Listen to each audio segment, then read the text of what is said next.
रयत शिक्षण संस्थेच्या सद्गुरू गाडगे महाराज कॉलेज कराडमध्ये आपण नेक्स्ट सेट मार्गदर्शन वर्गासाठी सर्व उपस्थित आहात. सगळ्यांचं मी या ठिकाणी महाविद्यालयाच्या वतीने पुन्हा एकदा स्वागत करतो.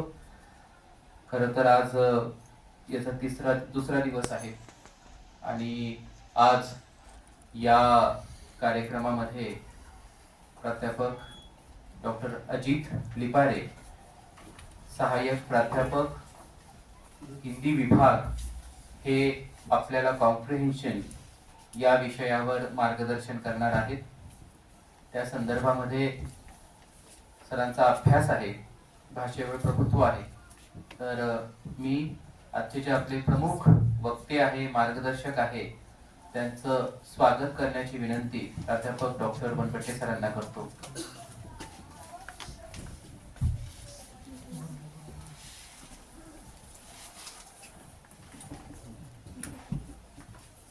पुढे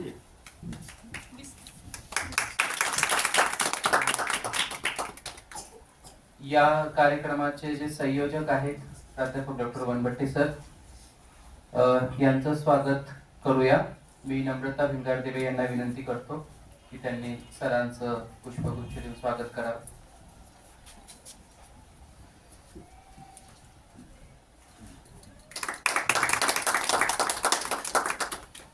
जास्त वेळ न घेता मी वनपट्टे सरांना विनंती करतो की त्यांनी सरांचा परिचय करून द्यावा.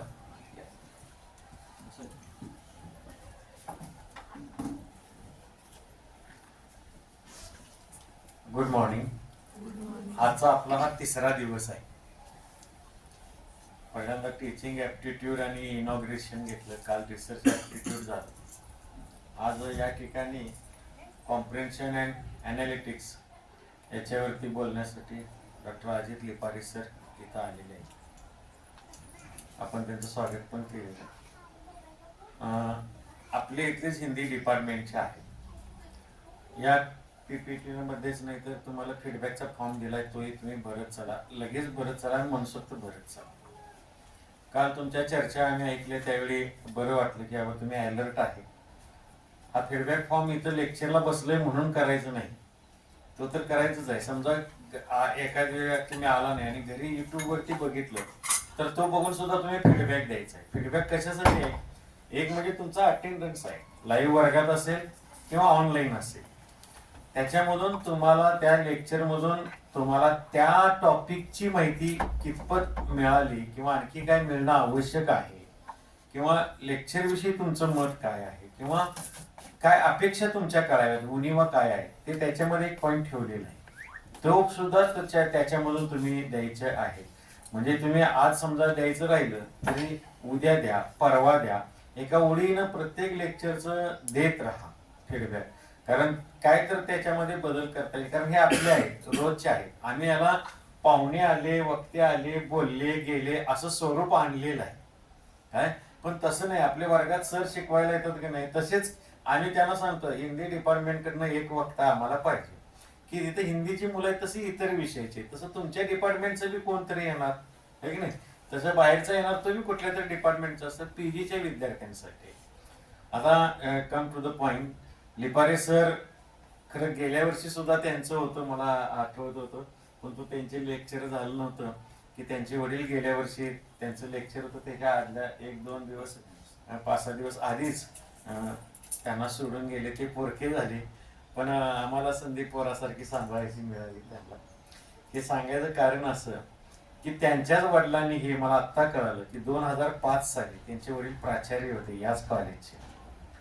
याच कॉलेजमध्ये प्राचार्य असताना त्यांनी 2005 ला हाच वर्ग चालू केलेला होता. मी तिथं पहिल्या भाषणामध्ये सांगितलं की मला ऍक्च्युअली वर्ष माहित नव्हतं कधी चालू केले ते, पण मी UGCच्या 12व्या प्लॅन मध्ये हे चालू झालेलं आहे. कारण तिथे एक स्कीम होती नेट सेट कोचिंग प्रोग्राम म्हणून, त्याला ग्रँट मिळायची UGCची, आणि त्यावेळी नाही तर हा कोर्स त्याच्या आधी हा चालू झालेला असेल कदाचित. कारण ती स्कीम नाही तर 7 ते 12 सालात होती, 2007 ते 2012.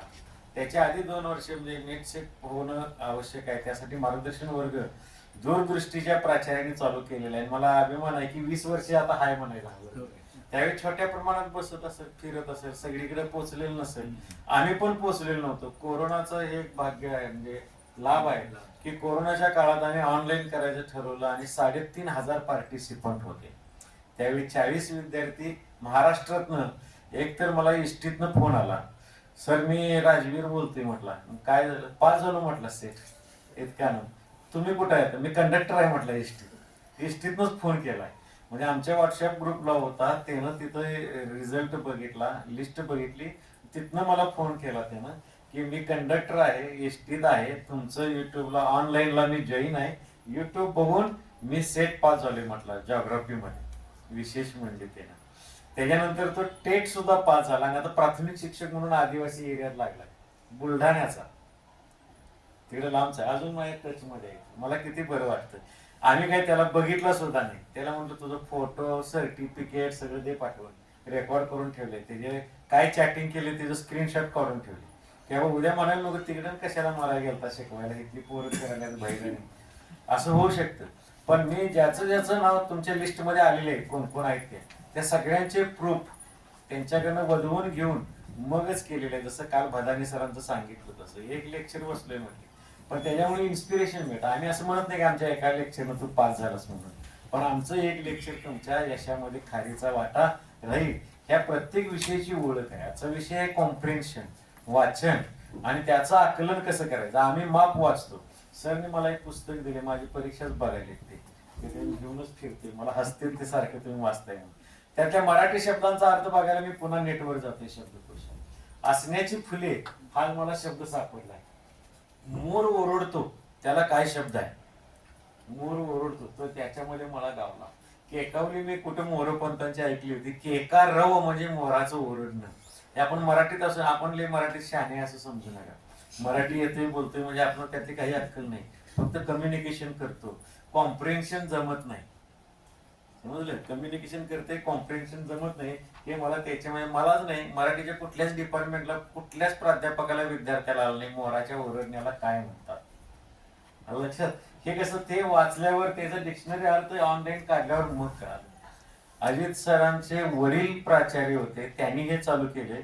ते स्वतः त्यांच्या रक्तातच काय आहे, शिक्षक आहे. कारण त्यांनी स्वतःहून गेल्या वर्षी म्हटले होते की मी लेक्चर घेणार आहे. कारण काय होतं आमच्या इकडे माहितीये का, सीएचबीचा प्राध्यापक आहे म्हणून कमी लेखलं जातोय बऱ्याच वेळा असं दिसतं. त्याच्यामध्ये काही मनात न्यूनगंड तयार होतो आणि तो बायस बाजूला काढला. जे परमनंट आहेत त्यांनाच लय शहाणे येत आहेत असं काही नाही. उलट ते इडं फिरकत नाही, कारण त्यांना नको असतं. हे जादा काम आहे, हे तुमच्यासाठी जादा काम आहे. मी म्हटलं नाही, प्रत्येकाला संधी द्यायची. आता तर आम्ही एक प्राध्यापक शेवटला ठेवलेला आहे, तुम्ही त्याच्यासाठी अवश्य आवर्जून यायचं. कारण ते तुमच्यातच एक गेल्या वर्षी पास झाले, ते लगेच सीएचबी वरती आहे आणि स्वतः सेट नेटचा अभ्यास पण करतात. यांच्या वडिलांनी ज्यावेळी चालू केलं ना त्यावेळी सेट नेटचं लय अवघड होतं 2005 साली. कारण मी 98च्या परीक्षेला पास झाले. मला माहित नव्हतं काय होतं, कसली परीक्षा. नुसतं बसलो आणि एका धडक्यात पास बी झालो. मला लय जणांनी विचारलं जरा काय काय ते सांगा, मला काही आवडत नाही, पुन्हा धाडस सुद्धा करत नाही मी याच्यावर काय सांगायचं. पण त्यावेळी 0.5% ते 1.5% निकाल लागत होता. अख्ख्या युनिव्हर्सिटीमध्ये आमच्या एज्युकेशन मध्ये 4च जण पास झाले, त्यात मी एक होतो, म्हणजे हायस्कूल शिक्षक असताना. पण नाद लागतो तो अभ्यासाचा, म्हणजे लकीली पास होत नाही. तसं वाचन अभ्यास करावं लागतं. सरांच्या मध्ये रक्तातच शिक्षक आहेत. ते स्वतः BEd आहेत, MPhil आहेत, PhD आहेत, सेट आहेत. हिंदीतली कुठली डिग्री त्यांची राहिलेली नाही. खूप मोठा अनुभव आहे. परंतु परमनंट व्हायची अजून प्रतीक्षा आहे, हे तुम्हाला सांगतो. अजून सर परमनंट नाहीत, CHB वरतीच राहतात. म्हणून त्यांच्यातला शिक्षक गप बसलेला नाही. शिक्षक त्यांना गप बसू देत नाही. मी अजून हरलेलो नाही, कारण मी जिंकत नाही तोपर्यंत हरत नाही. ते यश नक्की मिळतं. असं ही पण नोकरी आहे. आता काल एक शंतनू कुंभार होते आमचे, यांचे मित्रच होते जवळचे, की आपल्या इकडे CHB होते, नॉन क्वालिफाईड होते. निकाल लागला, ते क्वालिफाईड झाले. आता निकाल लागला, लगेच तिकडे म्हणजे काय ते CHB वरती त्यांना ग्रँटेबल वरती मिळालं.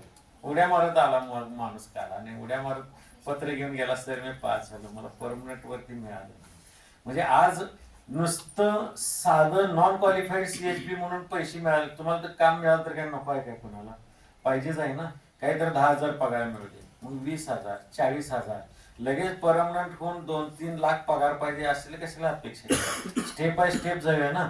त्याच्यामध्ये आपण आहात आणि तुमच्यात कुठं तर चांगुलपणा शिक्षक दडलेला आहे सरांच्या सारखा, म्हणून तुम्ही याच्यासाठी जरा प्रयत्न करताय. आणि प्रयत्न करणाऱ्याला देव कधी थांबलेल्याला कोणच विचारत नाही, पण चालणाऱ्याला बाकी देव सुद्धा म्हणतो चल तुला जरा पुढे नेतो म्हणून. कोणतरी लिफ्ट देतं, काय तर होतं, अभ्यास होतो, परिणाम होतो, कार्याला यश मिळतं. थांबलाय त्याला कोण विचारत नाही, का उभा राहिलाय असं कोण म्हणत नाही. चालणाऱ्याला विचारतात कुठे चाललाय. चालत चाललं की देव सुद्धा तुम्हाला सक्सेस देतो, यश देतो, प्रयत्न करायला लावतो. सरांचा आजपर्यंत इंटरनॅशनल नॅशनल सगळीकडे सरांनी सहभाग घेतलेला आहे. त्यांना राष्ट्रीय पुरस्कार सुद्धा मिळालेला आहे. तुम्हाला बायोडाटा पाठवलाय त्यामुळे मी त्याच्या डिटेलमध्ये जात नाही. ग्रुपवरती बायोडाटा मी प्रत्येकाचा पाठवतो, तुम्ही वाचा, अभ्यास करा. माणसं पहिला वाचा, मग वही पुस्तकातल्या ओळी वाचा. वाचक त्याला म्हणतात हु रीड्स बिटवीन द लाईन्स. 2 ओळीमध्ये शब्द छापलेले असतात, पण त्या लाईनीच्या मध्ये जो दिसत नाही तो अर्थ शोधणं म्हणजे वाचन. अशा या अनमोल विषयासाठी सरांचं मी स्वागत करतो, तुम्हा सर्वांचं स्वागत करतो आणि सरना व्याख्यानासाठी आमंत्रित करतो. थँक्यू, धन्यवाद. सूचना असे, फीडबॅक कालचा भरलेला नाही, फक्त 5 जणांचा होता. कालचा पण फीडबॅक भरा. प्रज्ञा लाड रिसर्च ॲप्टिट्यूड आणि आज doctor Ajit Lipare comprehension and analytics. नावं छापून तयार आहे त्याच्यामध्ये, नाव चुकायला नको म्हणून, नाहीतर कोणाचं नाव काही बी छापते आणि विषयाचं नाव चुकलं तरी चालतंय, कारण ते ऐकून ऐकून सवय व्हायला पाहिजे. लक्षात की फीडबॅक द्या. नाही जमलं दुपारी द्या, संध्याकाळी द्या. कालचा आज दिला, परवाच्या लेक्चरचा सुद्धा द्या, उद्घाटनाच्या कार्यक्रमाचा सुद्धा फीडबॅक द्या. मागच्या एका दिवसात दिलं तरी काय हरकत नाही, एक दिवस दिले तरी चालतं. कालच्या लेक्चरचं युट्यूबवरती टाकलेलं आहे, त्याची लिंक दिल्या, परवाची पण लिंक दिल्या, आजची पण उद्या लिंक मिळून जाईल. त्याच्यासाठी हा दादा आपल्याला खूप मदत करतो, त्याच्यासाठी एक जोरदार टाळ्या. थँक्यू. आज ही मी धुरा सांगून अमित सरांच्याकडं सॉरी आपल्या अनंत सरांच्याकडं हळूहळू देणार आहे. अंतू म्हणतो मी, त्यामुळे नाव पूर्ण लक्षात राहत नाही. तर ते आज या ठिकाणी आले, त्यांना पण मी धन्यवाद देतो. आणि ही प्रोसेस काय त्यांना माहीतच आहे आधी, कारण ते लांबून असं नजर ठेवून असतात. बकम ध्यान. थँक्यू.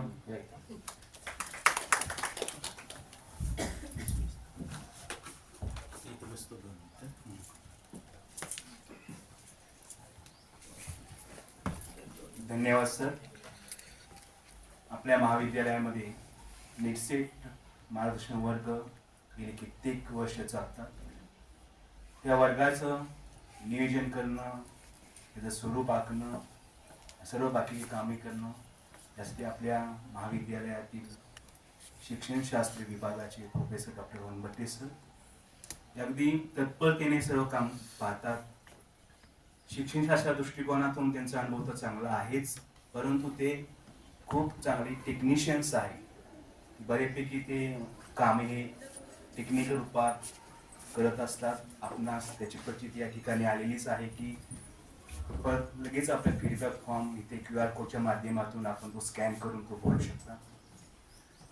आमचे दुसरे मित्र निकम सर, अनंत निकम सर यांचाही छान यामध्ये व्यासंग आहे. संस्कृत विषयाचे ते अध्यापक आहेत.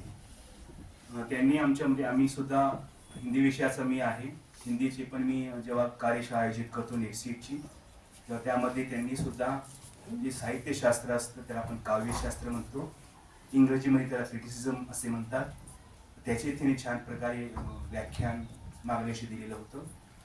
तर प्रथमतः ह्या सर्व संधीचा आम्हाला इथं फायदा दिला, संधी उपलब्ध करून दिली, त्याबद्दल मी वनबट्टे सरांचं, आपल्या कॉलेजचं, आपल्या प्राचार्यांचं खूप खूप आभार मानतो.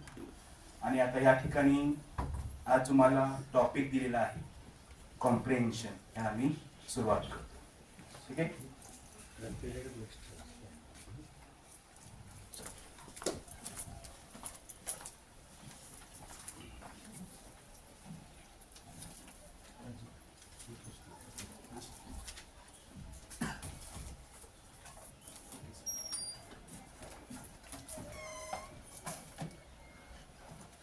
प्रथमतः मला सांगा तुम्ही की तुमच्यापैकी सेकंड इयरला कोण आहे? राईज करा हंड्यासोबत. ओके, बाकी सर्व फर्स्ट इयरचे आहे. तर फर्स्ट इयर आणि सेकंड इयर मध्ये आपण शिकत आहात. जे सेकंड इयरला आहेत ते या परीक्षा देऊ शकतात. फर्स्ट इयर फक्त त्यांचं क्लिअर पाहिजे. सर्व माहिती आपणास परवाच्या लेक्चरमध्ये मिळालेलीच असते. विचार केला गेला तर जो पहिला पेपर असतो तो फार महत्वाचा असतो. की पहिल्यांदा कसं व्हायचं, जेव्हा आम्ही पास झालो तेव्हा पहिल्या पेपरमध्ये जर तो विद्यार्थी पास झाला तरच त्याचा दुसरा पेपर आणि तिसरा पेपर, म्हणजे आता मर्ज झालाय तिसरा पेपर दुसऱ्या पेपर मध्ये, तो तपासला जायचा. यासाठी पहिल्या पेपरसाठी 10 आपल्याकडे टॉपिक दिलेले आहेत. त्यातलं काल एक व्याख्यान रिसर्च मॅडमचं झालेलं आहे. आजचा जो टॉपिक आहे कॉम्प्रिहेन्शन. द कॉम्प्रिहेन्शन म्हणजे कसं होतं की एक आपणास एक समजून असं जातं की विद्यार्थी किंवा जे याचा अभ्यास करतात नेसेचा, त्यांना असं वाटतं सर याचा अभ्यास असं काय करायचा. म्हणजे कॉम्प्रिहेन्शन म्हणजे उत्तरावरील प्रश्न एक साध्या सोप्या भाषेमध्ये मराठीमध्ये. आता ह्या उत्तराचा अभ्यास काय करायचा, म्हणजे आपण कसं म्हणतो रिसर्च ऍप्टिट्यूड आहे किंवा अन्य कुठलं टॉपिक्स आहे, तसे एक आपल्याकडे अभ्यास करण्यासाठी मुद्दे असतात, आपण ते वाचून त्या प्रकारे करू शकतो. पण या उत्तराचा अभ्यास नक्की कसा करायचा, का करायचा. परंतु हे मार्क्स जे असतात, म्हणजे पहा उत्तरा तुमच्या समोर असतो. आता ऑनलाईन आहे, ऑफलाईन होण्याची शक्यता आहे. मागे ऑनलाईन ऑफलाईन होतं. ऑनलाईनला कसं होतं की स्क्रीनवर तुमचा तो पॅसेज उतारा दिसतो, तुम्ही स्क्रोल करून ते वाचता. आता उतारा तुमच्या समोर आहे, प्रश्न समोर आहे आणि त्या प्रश्नांची उत्तर सुद्धा त्या उतार्यामध्येच आहे. म्हणजे ते तुमचे हक्काचे मार्क्स असतात. बाकी टॉपिक मध्ये कसं असतं की तुम्हाला ते विचार करावा लागतो, मी वाचलंय याचं उत्तर हे असेल, बरोबर आहे की नाही. परंतु कॉम्प्रिहेन्शन वाचन आकलन आपण त्याला मराठीमध्ये म्हणतो, हे असा मुद्दा आहे, असा टॉपिक आहे की त्यांचे मार्क्स म्हणजे साधारणपणे परीक्षेमध्ये याच्यावर 5 प्रश्न विचारले जातात. आता ह्या कशा एक्झाम आहेत, कॉम्पिटिटिव्ह एक्झाम्स आहेत, स्पर्धात्मक परीक्षा आहेत. म्हणजे 5 मार्क्स 5 प्रश्न 10 मार्क्स. 10 मार्क्स म्हणजे खूप झाले. जेव्हा एखाद्या स्पर्धात्मक एमपीएससी यूपीएससी करणाऱ्या विद्यार्थ्याला एका मार्काचं महत्व जेव्हा तो सांगतो, एका मार्काने मी रँक मधून खाली आलो, तर एका मार्काचं महत्व सुद्धा अशा कॉम्पिटिटिव्ह एक्झाम्सला खूप असतं. तर एक पात्रता परीक्षा आहे की आपण शिक्षक होण्यास पात्र आहोत की नाही. कॉम्प्रिहेन्शन मध्ये सांगायचं म्हणजे की 5-6 अशा कन्सेप्ट आहेत, त्याचा तुम्ही बारकाईने अभ्यास केला तर हे जे 10 मार्क्स आहेत, 5 प्रश्न आहेत, ते तुम्ही अगदी सहजगत्या सोडवू शकता. ते मार्क्स तुमचे हक्काचे आहेत की सर मी असं सांगू शकते की मी हे 5 क्वेश्चन सोडवले, मला 10 मार्क्स मिळणारच आहे. म्हणजे 100 पैकी जर 10 तुमच्या हातातील असतील, बाकीचे तुम्ही मिळवू शकता. म्हणजे 10 मार्क्स म्हणजे 10% झाले त्यामध्ये पेपरचे. आता ह्याचा अभ्यास कसा करायचा, त्याचं स्वरूप कसं असतं, हे परीक्षेमध्ये का विचारलं जातं, असे नानाविध प्रश्न आपल्या मनामध्ये सध्या उपस्थित आहे. पहिल्यांदा हा जो कन्सेप्ट आहे म्हणजे कॉम्प्रिहेन्शनचा, हा परीक्षेमध्ये का आला, म्हणजे नेटसेट मध्ये किंवा इतर कॉम्पिटिटिव्ह एक्झाम मध्ये सुद्धा हा कन्सेप्ट असतो. तो टाकण्यामागचा उद्देश काय आहे. हे कॉम्प्रिहेन्शन म्हणजे वाचन, रीडिंग क्षमता वाढवण्यासाठी काय केलं पाहिजे. परीक्षेमध्ये जो उतार आपणास दिला असतो तो कशा प्रकारे वाचन केलं पाहिजे, त्यानंतर त्याखाली दिलेल्या प्रश्नांची उत्तरं ही कशा प्रकारे दिली पाहिजे. या सर्व प्रश्नांची उकल आपणास आज माझ्या या व्याख्यानामधून होणार आहे. प्रथमतः हा प्रश्न ठेवण्यामागे उद्देश काय आहे या एक्झाम मध्ये. तर आपण पाहतो की एखादी परीक्षा आपण देतो, दिल्यानंतर त्या क्षमता आपल्या याव्यात त्या उद्देशाने हे एक्झाम्स परीक्षा घेतल्या जातात. समजा तुम्ही नेटसेट असू द्या किंवा इतर एक्झाम्स असू द्या पास झालात, एखादा मोठा तुम्हाला पॅसेज परिच्छेद दिला आणि त्यावर सांगितलं की अॅनालाइज करा, त्या परिच्छेदाचा अॅनालाइज म्हणजे सार काढा. आपण सर्वांनी 10वी मध्ये हा प्रश्न सोडवला आहे की सारांश लिहा, परिच्छेदाचा सारांश लिहा. वरवर सोपा वाटणारा प्रश्न तसा अवघड सुद्धा आहे आणि सोपा सुद्धा आहे. साधारणपणे मुलं काय करतात, सार लिहा म्हणजे समजा 10-12 ओळींचा तो परिच्छेद असेल, सार लिहा म्हणजे काय करतात, एक 3-4 ओळी लिहितात, संपला विषय पहिला. तर त्याला सार म्हणत नाही. सार म्हणजे काय की पूर्ण त्या 10-12 ओळींच्या पॅसेजमध्ये काय कन्सेप्ट आहे, ती कन्सेप्ट तुमची 3-4 ओळींमध्ये आली पाहिजे. तर यामध्ये कसं होतं की सेट आणि नेट अशा 2 टप्पे आहेत. सेट ही महाराष्ट्र प्लस गोवा आणि नेट पूर्ण भारतभर घेतली जाते. आता या ठिकाणी बसलेली बहुतांश विद्यार्थ्यांची मातृभाषा मराठी आहे. हिंदी सर्वांना समजते, वाचता येते, इंग्रजी त्याप्रमाणे आपल्याला थोडीफार तयारी करावी लागते. सेटच्या क्वेश्चन पेपरमध्ये पॅसेज येतात ते मराठी आणि इंग्रजीमध्ये येतात. नेटमध्ये जे येतात ते हिंदी आणि इंग्रजीमध्ये येतात. आता जे पॅसेज विचारले जातात, आपण सर्व पीजीचे विद्यार्थी आहात, आपली बौद्धिक पात्रता, आपली मानसिक पात्रता ह्या दृष्टिकोनातून ते पॅसेज त्या ठिकाणी दिले जातात. तुलनेने थोडेसे ते पॅसेज परिच्छेद मोठे असतात. मग मुलांना काय होतं की ते जेव्हा क्वेश्चन सोडवतात, पॅसेज बघतात आणि एवढा मोठा पॅसेज आलेला आहे, पहिलीच भीती काय बसते की कधी वाचायचा, टायमिंग पुढे चाललंय, वेळ संपत चाललाय, 5 प्रश्न तर आहे, त्यासाठी आपण एवढं कधी वाचायचं, खूप असे प्रश्न असतात. तर ठेवण्यामागचा उद्देश कसा असतो परीक्षांचा की आपली जी वाचण्याची क्षमता आहे ती वाढली पाहिजे. आज आपण खूप कमी वाचतो. आजची हे जे युग आहे, आपण त्याला दुनिया म्हणूया, ही रीलची दुनिया आहे, व्हॉट्सअपची दुनिया आहे.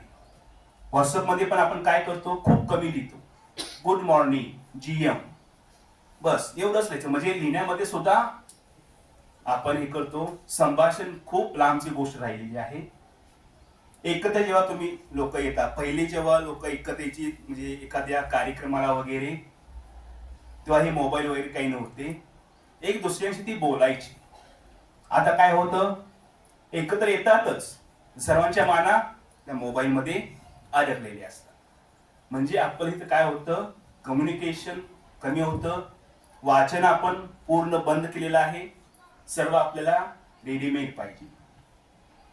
आता वाचताना काय करायचं, कसं वाचायचं, काय वाचायचं, किती वाचायचं, कुठलं वाचायचं, हा खूप प्रश्न निर्माण होतो. प्रथमतः आपण दोन्ही परीक्षा देणार आहात, नेटची पण आणि सेटची पण. तर काहींचा जे सायन्सचे विद्यार्थी आहेत त्यांचा तसा मराठीचा आणि हिंदीचा संपर्क खूप कमी येतो, इंग्रजी संपर्क असतो. परंतु आपण तिन्ही भाषांमध्ये प्रभुत्व मिळवलं पाहिजे. आता प्रभुत्व मिळवायचं म्हणजे नक्की काय करायचं सर, तर आपण दररोज कमीत कमी 1 तास वाचन करायचं. जसं आपण रोज न चुकता व्हॉट्सअप बघतो, मोबाईल बघतो, न सांगता आपण या कृती करतो, त्याप्रमाणे रोज कमीत कमी सांगतो मी, जास्तीत जास्त तुम्ही कितीही करू शकता, पण कमीत कमी 1 तास वाचन करायचं. वाचन कसं करायचं, वाचन करण्यासाठी वाचन नाही करायचं, समजावून घेऊन वाचन करायचं. आता प्रश्न निर्माण झाला, काय वाचायचं, तर आपल्याकडे न्यूजपेपर येतात, मराठीमधले, इंग्रजीमधले, हिंदीमध्ये सुद्धा पेपर स्टॉल उपलब्ध आहेत. मी खूप विद्यार्थ्यांना सांगतो आमच्या हिंदीच्या की आपण एकाच वेळी एकाच दिवशी काय करायचंय, हे तिन्ही वर्तमानपत्र घ्यायची, म्हणजे मराठीचे सुद्धा हिंदीचं सुद्धा आणि आपल्या इंग्रजीचं सुद्धा. तिघांचं वाचन करा. 7 दिवस वाचन करा तो पेपर पूर्ण वाचून काढा.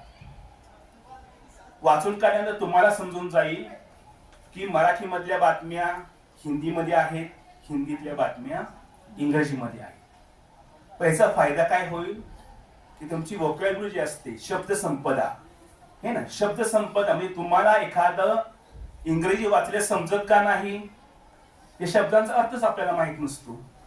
हिंदीमध्ये आपण एखादं वाचतो तेव्हा ते समजत का नाही, ते शब्दच आपल्याला ते माहित नसतात. जसं की आपण आपलं शैक्षणिक सर्व पूर्ण केलं, एखाद्या जॉबला गेला. जॉबला गेला पहिल्यांदा काय होतं आपला तिथे, काय होतं तिथे आपला जॉबसाठी आपण काय देतो, इंटरव्ह्यू देतो. इंटरव्ह्यू इंग्रजी शब्द आहे, त्याला मराठीमध्ये कुठला शब्द वापरला जातो, मुलाखत. आणि हिंदीमध्ये त्याला काय शब्द वापरला जातो, साक्षात्कार. म्हणजेच या तिन्ही भाषेचे शब्द आपणास कधी जाणवतात की तिन्ही प्रकारचे वर्तमानपत्र वाचलं तर. दुसरं, आपण रेल्वेचे डबे म्हणतो, त्याला हिंदीमध्ये काय म्हणतात, डब्यांना. रेल्वेचे जे डबे असते ना, आपण हिंदीमध्ये काय म्हणतो, बोगिया. म्हणजे हे शब्द समजा एखाद्या परिषदेमध्ये आले तर आपण काय म्हणतो, बोग्या म्हणजे नवीन काय आहे, फळ आहे, कुठलं ठिकाण आहे, म्हणजे आपण तिथं अंदाज लावतो की जर नक्की काय आहे. मग त्याच्यावर जर एखादा प्रश्न आला तो आपला 100% त्या ठिकाणी अयोग्य होऊ शकतो. या दृष्टिकोनातून विद्यार्थ्यांना वाचण्याची आवड लावण्याची आणि वाचन करताना पण ते समजावून घेऊन वाचन करायचं. आता तुम्ही सर्वजण परीक्षा अभ्यास करता, 10वी पर्यंत 12वी पर्यंत बोर्डाची एक्झाम तुम्ही दिलेली आहे. 10वी पर्यंत तुमचे घरचे काय म्हणतात, प्रश्न काय विचारतात एक्झामला जाण्यापूर्वी किंवा अभ्यास केल्यानंतर, अभ्यास झाला का. तुम्ही अगदी आनंदाने काय म्हणता, माझा अभ्यास झाला. पण मी एक प्रश्न विचारू का, प्रश्न विचारले काय होतं, दुपारचे 12 वाजता. म्हणजे अभ्यास झाला का, ह्याला अभ्यास होणं असं म्हणतात का. अभ्यास होणं म्हणजे तुम्हाला कुठली पण कन्सेप्ट विचारली तर ते उत्तर आलं पाहिजे. वाचन करताना प्रथमतः आपण जे वाचन करतो, आता तुम्ही आजपासून सवय लावायची, रोज 1 तास वाचायचं. वाचताना तुम्ही वर्तमानपत्र वाचा, साहित्यिक लेख वाचा, वैचारिक लेख वाचा, जेणेकरून चांगले चांगले शब्द आपल्या कानीपरती डोक्यामध्ये येतील आणि एक प्रकारची शब्दसंपदा आपली वाढत जाईल. आणि असं जेव्हा तुम्ही करता की एक दिवस असा येतो की तुम्ही सुद्धा त्या प्रकारे लिहिण्याचं प्रॅक्टिस करू शकता किंवा तुम्ही सुद्धा ऑटोमॅटिक ते सर्व समजू शकता. हे सर्व आपलं मराठीमध्ये काही एवढा प्रॉब्लेम येत नाही, अडचण येत नाही, परंतु इंग्रजीमध्ये आपली ही अडचण येते. तर हे तपासण्यासाठी हा उद्देश ठेवून ही कन्सेप्ट एक्झाम मध्ये आली आहे.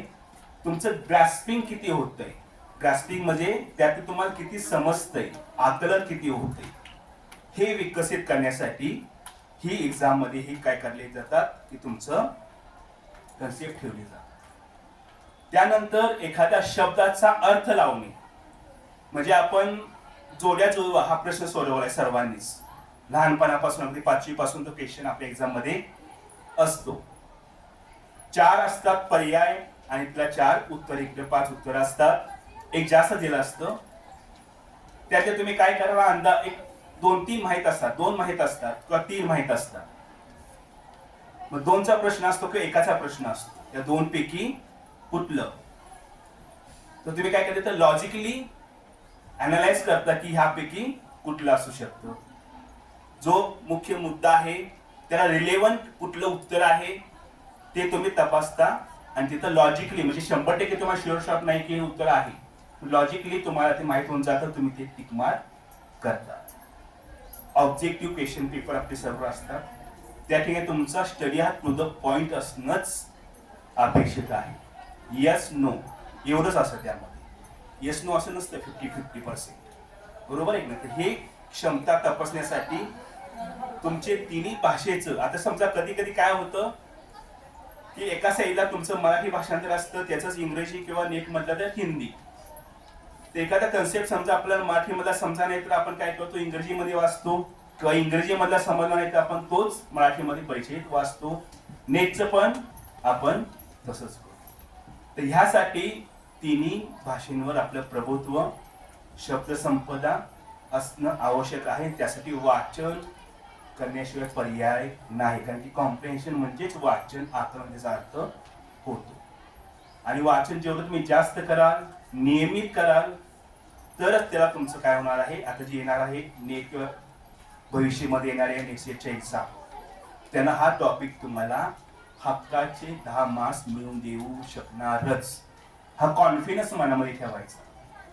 कारण की ह्यामध्ये कसं असतं, उत्तर समोर दिसतंय, त्या परिषदेमध्ये दिसतंय, परंतु तेच आहे का, कन्फ्युजिंग असतं. कारण की सीधा साधा सवाल इथं विचारला जात नाही की महाराष्ट्राची राजधानी कुठली है ना, भारताची राजधानी कुठली, बरोबर आहे की नाही. असं सरळ प्रकारे प्रश्न विचारला जात नाही. गुगली टाईप प्रश्न विचारले जातात. त्या ठिकाणी तुम्हाला हे सर्व तुमचं जे वाचन आहे ते उपयोगी पडतं. त्या शब्दांचं डिकोडिंग करणं, शब्द डिकोडिंग म्हणजे काय, विश्लेषण आपण त्याला म्हणतो.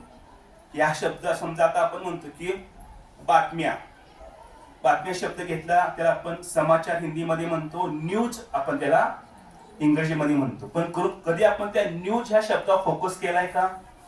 न्यूज शब्द कसा तयार झालाय, हा न्यूज शब्दच का वापरला जातो, त्याचे 4 लेटर्स आहे, त्याचा अर्थ काय आहे, कल्पना आहे कुणाला, कोण सांगू शकेल न्यूज शब्दाचा त्या उकल काय आहे त्या 4 लेटरची, सांगा. 4 दिशांचा विचार करून तो शब्द घेतलाय, नॉर्थ, साऊथ, ईस्ट, वेस्ट. खूप छान. म्हणजे बघा आता न्यूज शब्द आपण पाहतो, न्यूजचं स्पेलिंग काय, NEWS. एन म्हणजे काय, नॉर्थ, ई म्हणजे ईस्ट, वेस्ट, साऊथ. 4ही दिशांकडून त्या बातम्या तिथे येतात आणि त्या एकतर पेपरमध्ये किंवा आपण त्या ऐकतो. म्हणजे हे काय, त्या शब्दाचं डिकोडिंग झालं, विश्लेषण करतो. विश्लेषण केल्यानंतर आपल्याला त्यातला खरा विविध अर्थ समजतो. तर हे सर्व क्षमता आपणास विकसित व्हाव्यात, मुलांना ते याव्यात, मुलांना ते शब्द समजावे, या उद्देशाने ते केलं जातं. तर ही क्षमता तपसम पाहण्यासाठी हा पहिला उद्देश, हा पॅसेज किंवा हा परिच्छेद यामध्ये ठेवला जातो. त्यासाठी आजपासून आता हे कसं आहे, तुम्हाला कोणी विचारणार नाही आज किती काय वाचलं, कधी वाचलं, मनालाच ठरवायचं मी रोज 1 तास वाचन करणार. आणि वाचन करताना लक्षपूर्वक कॉन्सन्ट्रेशन देऊन करायचं.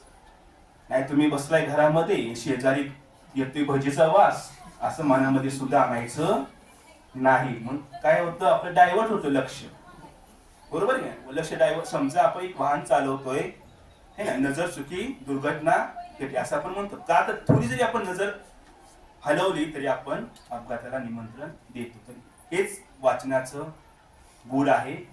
जास्तीत जास्त वाचन करा, तिन्ही भाषेतलं वाचन करा. तिन्ही भाषेतलं वाचन केल्यानंतर तुम्हाला त्यातली शब्दसंपदा वाढेल, आकलन वाढेल, ग्रास्पिंग कॅपॅसिटी वाढेल, कॉन्सन्ट्रेशन वाढेल. आणि कॉन्सन्ट्रेशन काय करायचं, लक्ष विचलित होऊ न देण्यासाठी की ते सायकोलॉजिकल एक थोडासा पार्ट आपण त्या ठिकाणी करू शकतो. की पहिल्यांदा दीर्घ मनाची एक कन्सेप्ट सांगा की आपण सर्व अवयव पाहतो, हात, डोळे, कान, नाक सर्व दिसतात आपल्याला. सर्व गोष्टी कुठे येऊन थांबतात, मनावर येऊन थांबतात. पण मन कुठं आहे, कसं आहे, कसं दिसतं, काय दिसतं, कुणाला काही कल्पना नसते. म्हणजे जोपर्यंत आपल्याला एखादी गोष्ट मनाला समजत नाही, मनाला उमजत नाही, तोपर्यंत आपण ती स्वीकारत नाही. म्हणजे एखादा परिच्छेद आपण वाचला, तो समजला, तर आपल्याला आनंद वाटतो की ह्यामध्ये हे सांगितलेलं आहे. सर बऱ्याचदा असं होतं की जेव्हा आपण कॉम्प्रिहेन्शन वाचायला घेतो तेव्हा पूर्ण पॅसेज आपण वाचत असतो तेव्हा मध्ये असा एखादा शब्द येतो किंवा काय येतं की किंवा मन असं भरकटतं की आपण एखादा शब्द घेऊन तिसरीकडेच त्याचा मिनिंग नेत असतो पुढे ना. बरोबर. आता कसं होतं की समजा एखादा शब्द आहे टेक्नॉलॉजी, बरोबर आहे की नाही, पुढे येणार साहेब आपल्या ह्याच्यामध्ये.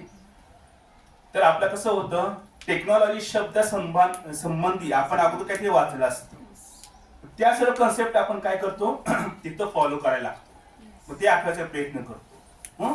तर ते मी तुम्हाला थोडं सांगणार आहे स्टेप बाय स्टेप. तर अशा प्रकारे कसं असतं की पूर्व ज्ञान काही ठिकाणी आपलं ते जागृत होताना आपण त्यात जे काय सांगितले ते समजण्याच्या ऐवजी आपण आपले अंदाज बांधून जे काय करतो डायव्हर्ट होत जातो. तर तसं कधीच होऊन द्यायचं नाही. मनाची अवस्था स्थिर ठेवायची, पूर्ण कॉन्सन्ट्रेशन. आता तो हॉल असतो, आता ऑनलाईन असल्यामुळे असे बेंचेस वगैरे असतात, बरोबर आहे की नाही, जवळजवळ सगळे ते अरेंज केलेलं असतं. आपलं फोकस फक्त त्या स्क्रीनवर पाहिजे, बरोबर. स्क्रीन जोपर्यंत तुम्ही फोकस करा, बाकी ठिकाणी दंगा असू द्या, लग्न असू द्या, ढोल ताशे वाजू द्या, आपल्याला फक्त ती स्क्रीनच दिसली पाहिजे. अर्जुनाला काय दिसलं होतं? डोळा, बरोबर आहे. भरपूर तिथं माणसं होती, पण ते पाहिलं का त्यांनी? नाही पाहिलं. त्याला तो का तर त्याचं लक्ष त्याला माहित होतं की मला काय करायचं आहे, तो डोळा हे करायचं आहे. आपल्याला काय करायचं आहे? परिच्छेद वाचायचा आहे. आणि जेव्हा तुम्ही कॉन्सन्ट्रेशनने पूर्ण परिच्छेद वाचता की तुमच्या मनामध्ये चित्र निर्माण होतं की ह्यामध्ये हे सांगितलं आहे. बरं, परिच्छेद आहे तो तुमच्या माहितीचा आहे का?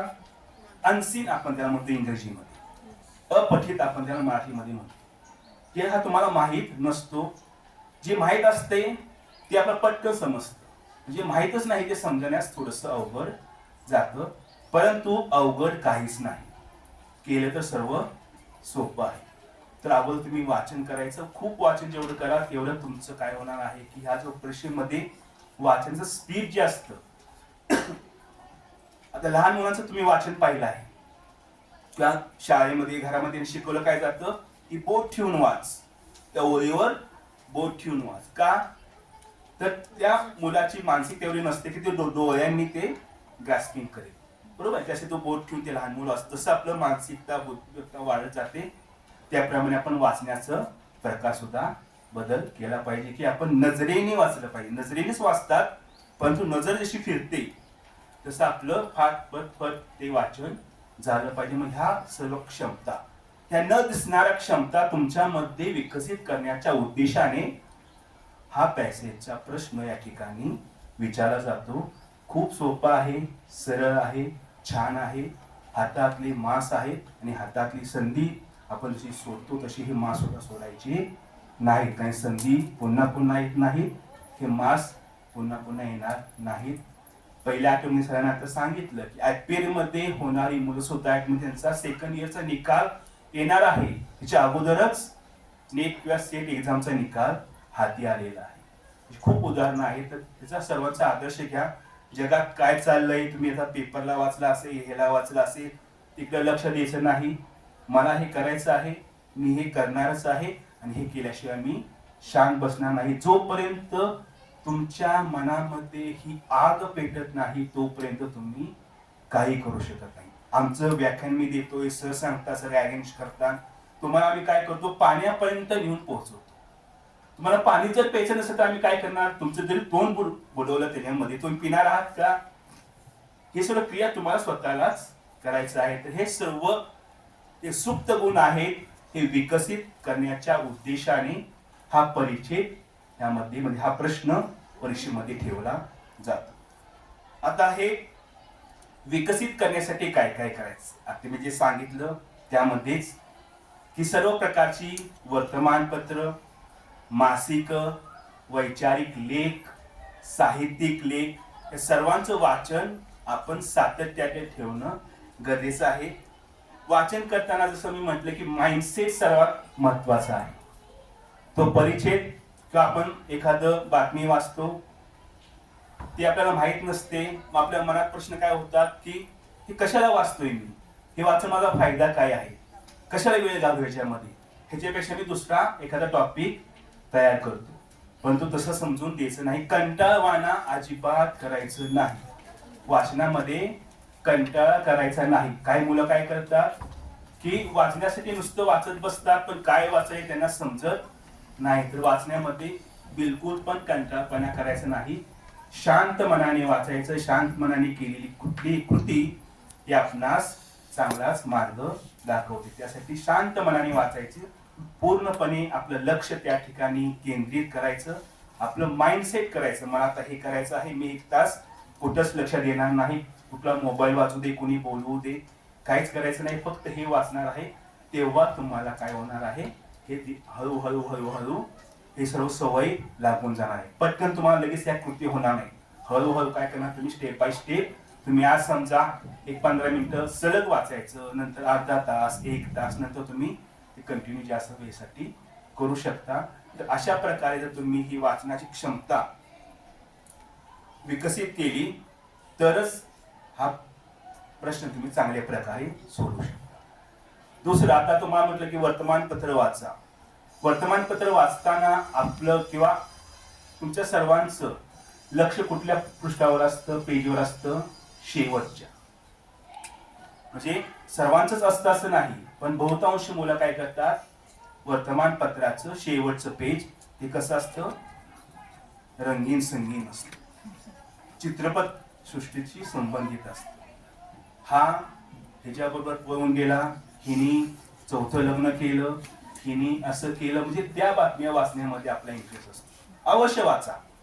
जीवन म्हणजे काय केवळ गंभीर नाही, सर्व गोष्टींचा आपण आनंद घेतला पाहिजे, परंतु आपल्या वाचनामध्ये आपण व्हेरिफिकेशन आणलं पाहिजे, वेगवेगळं पण आणलं पाहिजे. म्हणजे आपण प्रत्येक पेपर मधलं काय वाचायचं आहे, संपादकीय जे पान असतं है ना, संपादकीय पान खूप छान असतं. कारण की संपादक त्या वर्तमानपत्राचे, न्यूजपेपरचे जे करंट इव्हेंट्स असतात, सध्या काय चाललं आहे जगामध्ये, त्या करंट इव्हेंट्सवर हे सर्व लिहितात. म्हणजे हे जे परिच्छेद विचारतात ते म्हणजे काय कुठे चंद्रावरचे आणत नाही, बरोबर आहे की नाही. परिच्छेद ते अशातूनच काय करतात, ते परिच्छेद पॅसेज घेतात आणि ते तुम्हाला विचारतात. म्हणजे आपलं जर हे साहित्यिक किंवा संपादकीय वाचन, ते लेख जे असतात जर वाचले तर तुम्हाला काय होणार आहे की आत्ताच्या ज्या चालू गोष्टी आहेत, घडामोडी आहेत, किंवा एकंदर काय कसं चाललं आहे ते समजून जातं. त्यामध्ये आपले मराठी विषय असू द्या, भूगोल संबंधी असू द्या, इतिहास असू द्या, विज्ञान असू द्या, हे नाही, किंवा राजकीय असू द्या, सर्व क्षेत्रातील बातम्या तुम्हाला या संपादकीय लेखांमध्ये करंट रिलेटेड येतात काय पॅसेज, करंट रिलेटेड असतात एडिटोरियल मध्ये. आता डेली न्यूज पेपरला जे येतात त्यातले पडतात काय म्हणजे? आता परिच्छेद विचारताना कसं असतं की त्यांना कुठलं बंधन नसतं, बरोबर आहे नाही, जे विचारतात एक्झामिनर.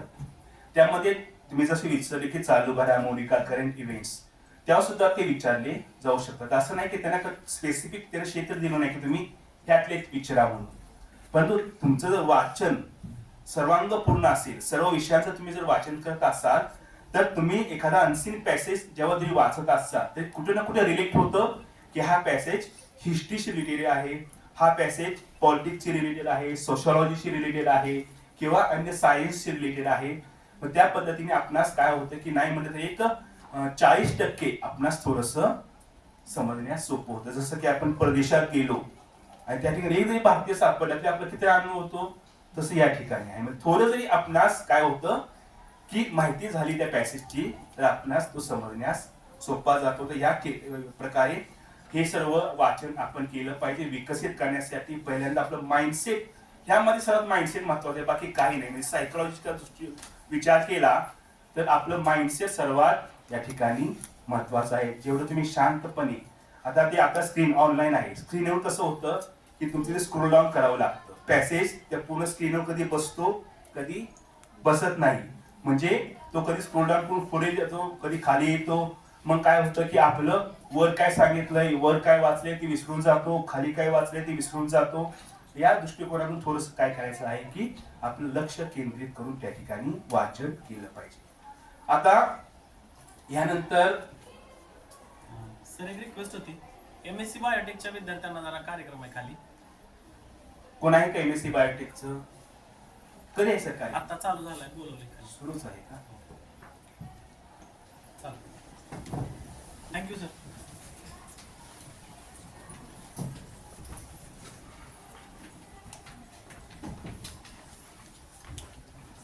पुढचा आपला प्रश्न आहे, हा जो उतारा तुम्ही पाहता, उतारा पाहिल्यानंतर तो उतारा वाचायचा कसा, हा एक मनामध्ये प्रश्न असतो.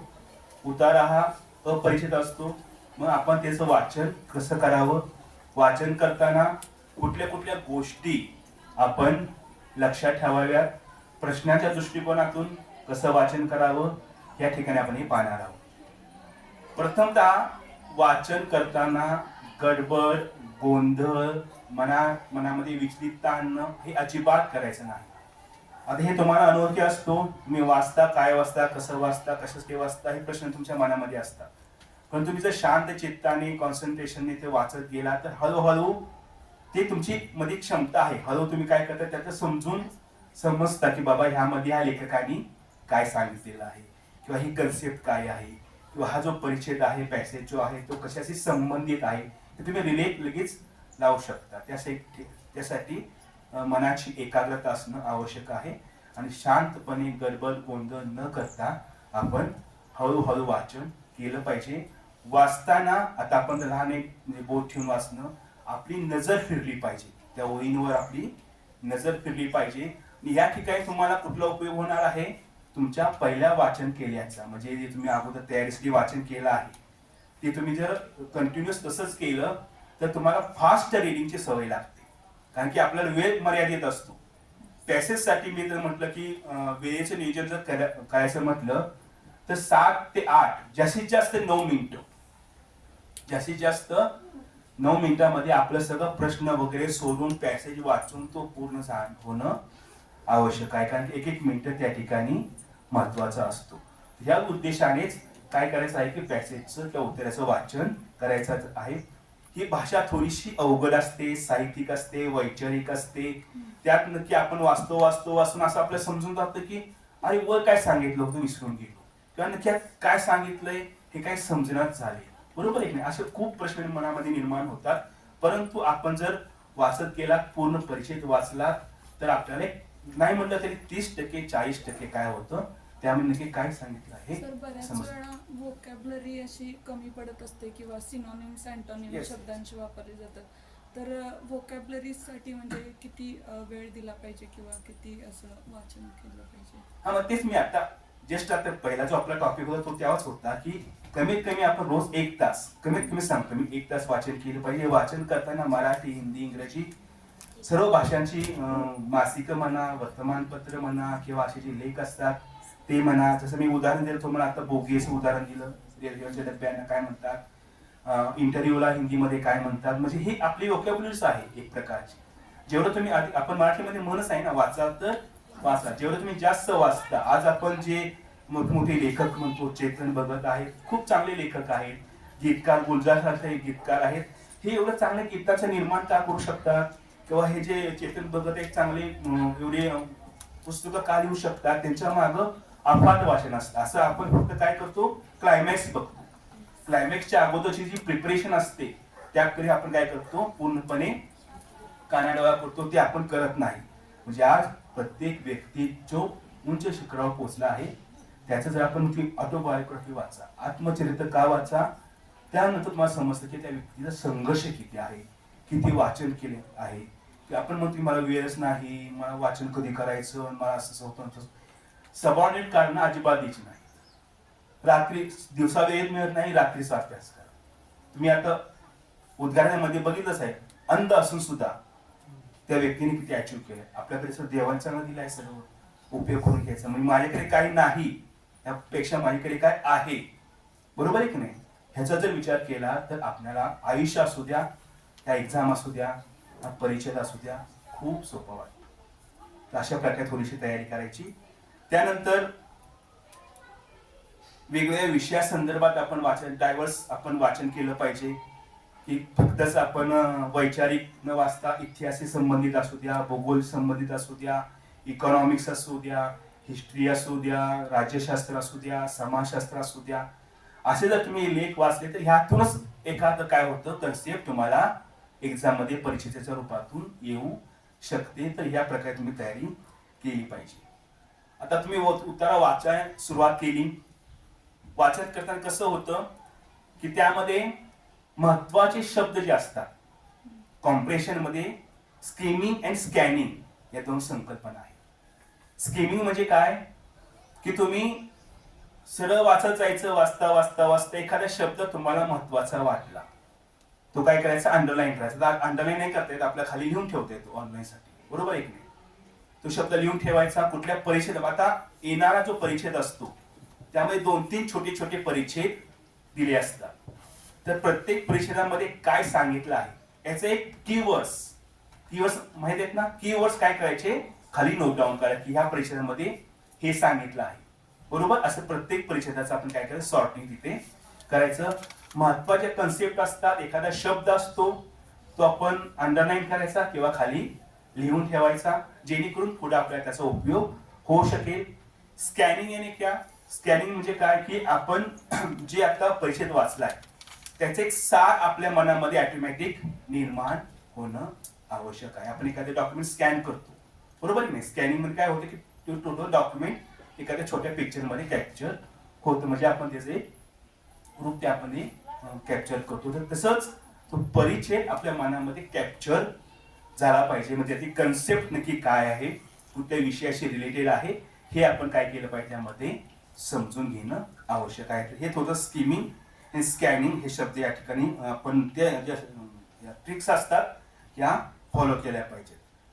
दुसरा दृष्टिकोन की तो परिच्छेद जो असतो त्या परिच्छेदामध्ये जी कन्सेप्ट असते ती एखाद्या लेखकाची असते. ती लेखक काय सांगतोय तेच योग्य मानायचं.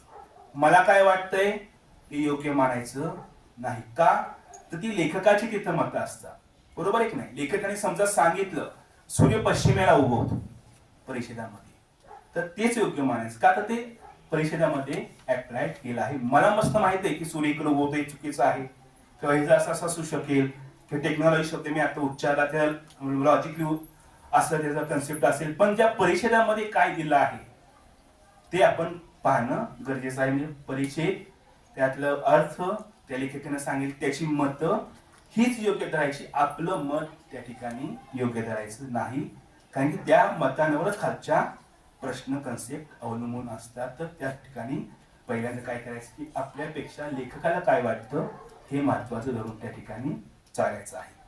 त्यानंतर आपण असं म्हणतो की एका समजा कन्सेप्ट वाचली, कन्सेप्ट वाचून आपलं काय होतं की जसं मी म्हटलं आत्ताच की पूर्व ज्ञान जागृत होतं की हे असं मी वाचलं होतं, मग ते तसं असेल, असं वाचलं होतं तसं असेल म्हटलं की आपलं काय होतं, कॉन्सन्ट्रेशन लूज होतं, आपण भरकटत जातो आणि आपला वेळ जो असतो 7-8-9 मिनिटाचा तो 10-12-15 मिनिटांवर जाण्याची शक्यता असते. तर वेळेला सर्वात महत्व आहे. मी जास्तीत जास्त म्हणजे जास्तीत जास्त 8 ते 9 मिनिटं तुम्हाला टोटल पॅसेजचा कन्सेप्ट जो आहे तो क्लिअर करायचा आहे.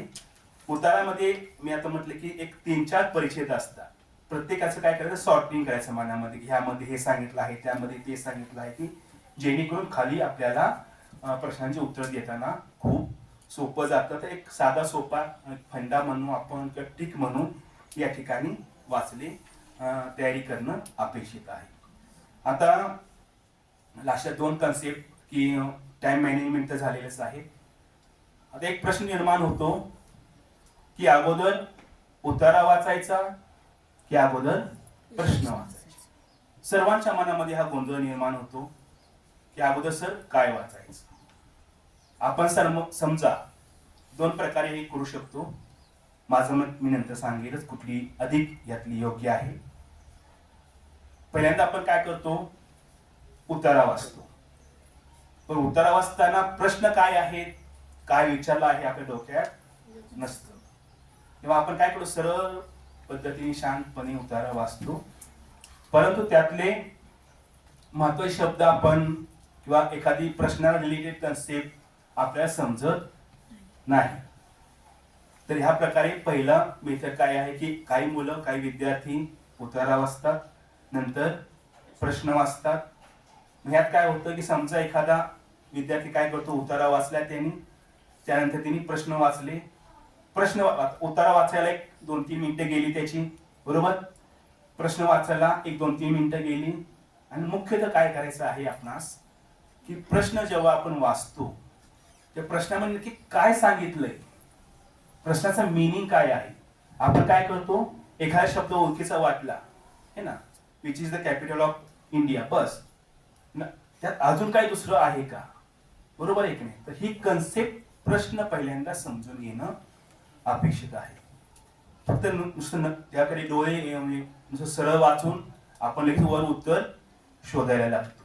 या ठिकाणी आपला वेळ थोडासा जास्त जाण्याची संधी असते किंवा एक हे असतो की आपण काय करतो की अगोदर उतारा वाचण्यामध्ये 2-3 मिनिटं घालवतो, त्यानंतर प्रश्न वाचतो, प्रश्न वाचण्यामध्ये 2-3 मिनिटं घालवतो, म्हणजे टोटल आपण 6 मिनिटं फक्त वाचण्यामध्येच गेली.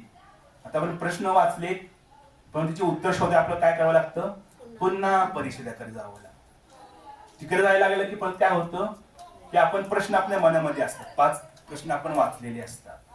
मग आपण रिलेटेड करतो की पहिल्या प्रश्नाचं उत्तर कुठं आहे शोधायला लागतो. नाही म्हणलं तरी आपण विदिन प्रॅक्टिस सिक्वेन्स आपण त्यामध्ये वेळ आपला जातो. थोडं थोडं करत करत ते 6 मिनिटाचा कालावधी 10 मिनिटावर येतो. 10 मिनिटं झाल्यानंतर परत काय होतं की त्या प्रश्नामध्ये 4 ऑब्जेक्टिव्ह पर्याय दिलेले असतात.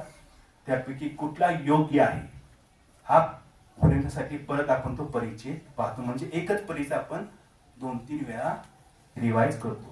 बऱ्याच वेळा असं होतं की आपण पॅसेज पूर्ण वाचायला जातो, तर मग पॅरावाईज एक एक वाचून अंडरस्टँड करून घेतलं पाहिजे की कारण मेन क्वेश्चन बाजूला राहतो आणि जेव्हा होल पॅसेज आपण रीड करतो तेव्हा कळत नाही की नक्की क्वेश्चन काय होता किंवा काय.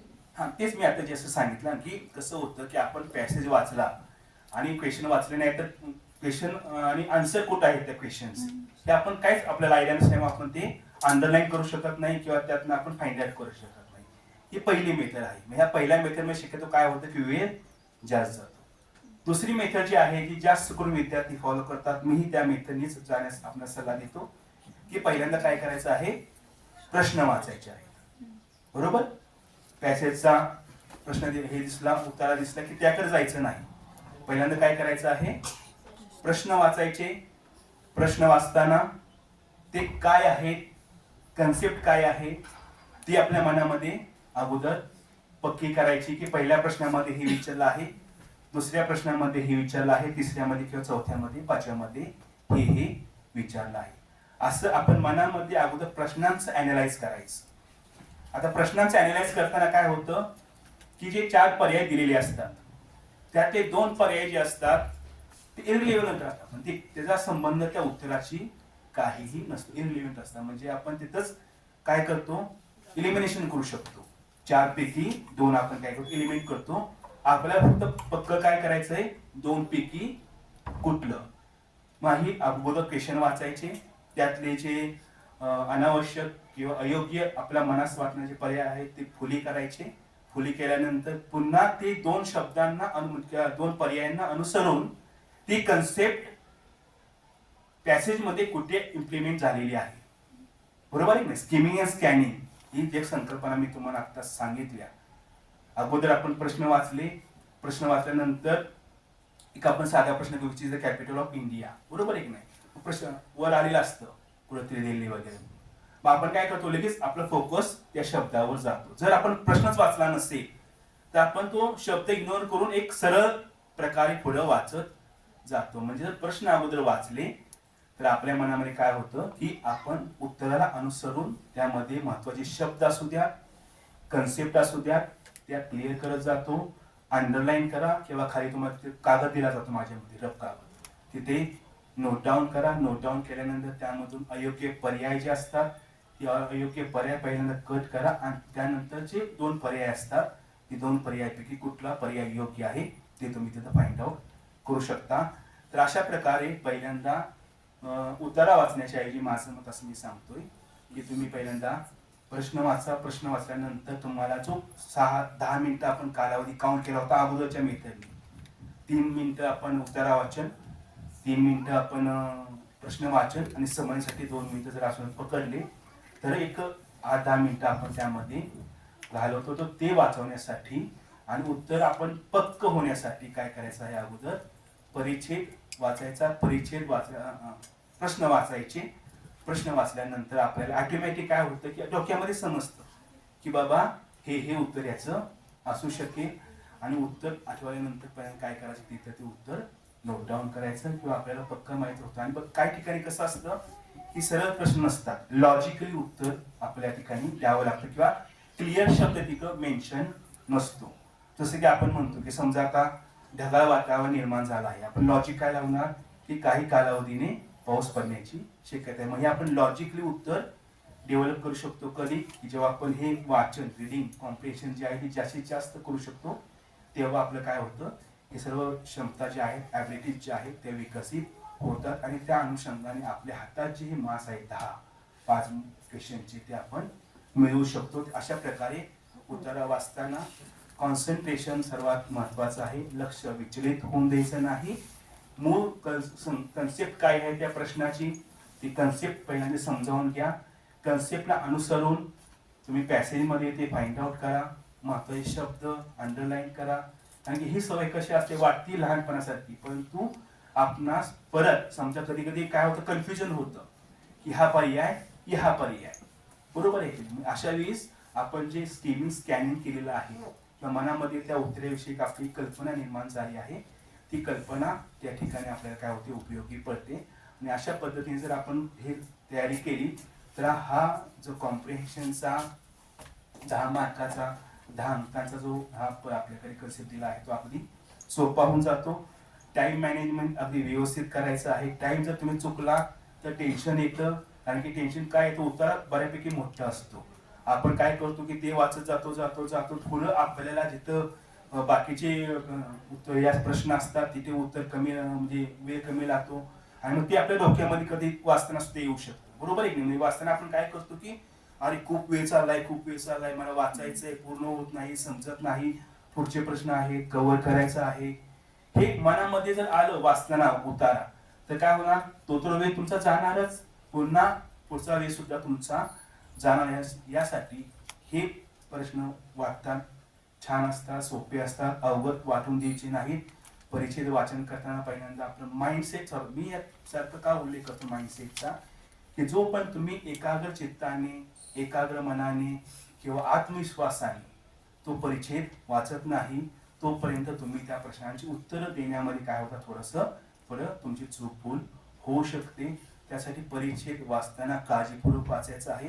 प्रश्न आपण जेव्हा वाचतो त्यानंतर उतारा वाचतो तेव्हा आपण काय करतो, ते क्लॅरिफाय करतो लगेच, ह्याचं उत्तर हे आहे, त्याचं उत्तर ते आहे, म्हणजे आपलं पक्क तिथं होऊन जातो. आपण जर पहिली मेथड वापरली, काय मुलं वापरतात पहिली मेथड वगैरे, परंतु ती पहिली मेथड वापरताना कसं होतं की मग आपला वेळ थोडासा जास्त जाण्याची शक्यता आहे. समजा आपल्याला काय आत्ताच माहिती आहे, आपल्याला पुढे जायचं आहे, स्टँडवर जायचं आहे, बरोबर आहे की नाही. तर आपण स्टँडवर जाण्यासाठी योग्य मार्गच वापरतो. समजा कोणा स्टँडवर जायचं त्याला माहितीच नाही रोड, तो काय करतो, मग देशाच्या रस्त्याने जातो, मग भरकटत जातो. म्हणजे आपलं मन भरकटू द्यायचं नाही. जोपर्यंत आपलं मन कॉन्सन्ट्रेशन आहे, एकाग्र आहे, आत्मविश्वास आहे, त्यासाठी तुम्ही ध्यान वगैरे असतं, मेडिटेशन असतं. हे कसं असतं की तुम्हाला हळूहळू डेव्हलप होतं. हे काय असं नाही की आज तूप खाल्लं की उद्या हा, बरोबर आहे की नाही. हे ज्या क्रिया आहेत वाचनाचा वगैरे ह्या तुम्ही हळूहळू काय करू शकता, डेव्हलप करू शकता. जेव्हा तुमच्याकडे वोकॅब्युलरी जास्त असते,